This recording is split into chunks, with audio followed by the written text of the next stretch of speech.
ত্রয়োদশ জাতীয় সংসদ নির্বাচন সন্নিকটে। এ উপলক্ষে সারা দেশের আসনসমূহ নিয়ে আমাদের বিশেষ আয়োজন আমার আসন।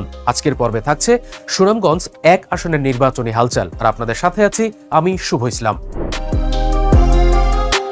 তাহিরপুর, জামালগঞ্জ, মধ্যনগর ও ধর্মপাশা উপজেলা নিয়ে গঠিত সুনামগঞ্জ 1 আসন। আয়তনের দিক থেকে জেলার বৃহৎ আসনটি মেঘালয়ের পাদদেশে অবস্থিত।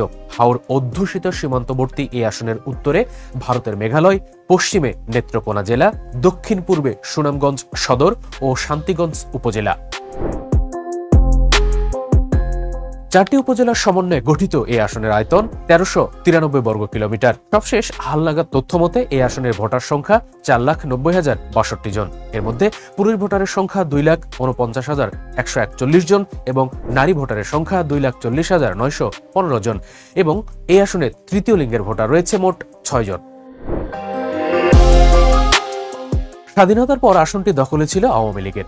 90-এর দশকে কমিউনিস্ট পার্টি জয় পায় 2 বার। 1996 সালে আসনটিতে প্রথমবার নির্বাচিত হন বিএনপির প্রার্থী। এরপর 2008 সালের নির্বাচনে আবারও জয়ী হন আওয়ামী লীগের প্রার্থী। পরের 3টি একতরফা নির্বাচনে জয়ের ধারা অব্যাহত রাখে আওয়ামী লীগ।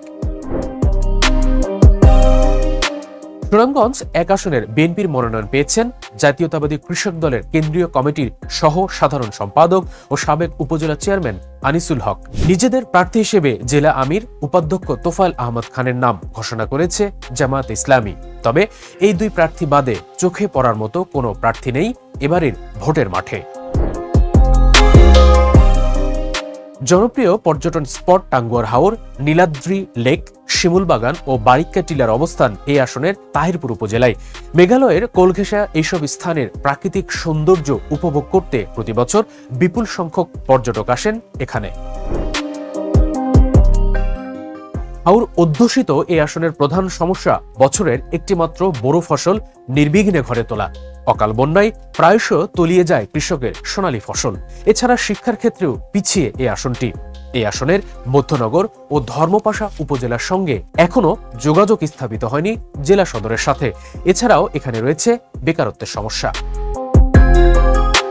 দর্শক, এতক্ষণ আমরা সুনামগঞ্জ 1 আসনের নির্বাচনী হালচাল আপনাদের সামনে তুলে ধরার চেষ্টা করেছি।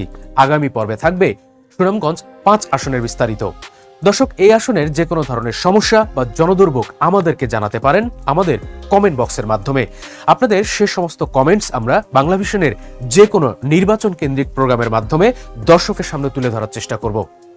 ভালো থাকবেন, সুস্থ থাকবেন, আল্লাহ হাফেজ।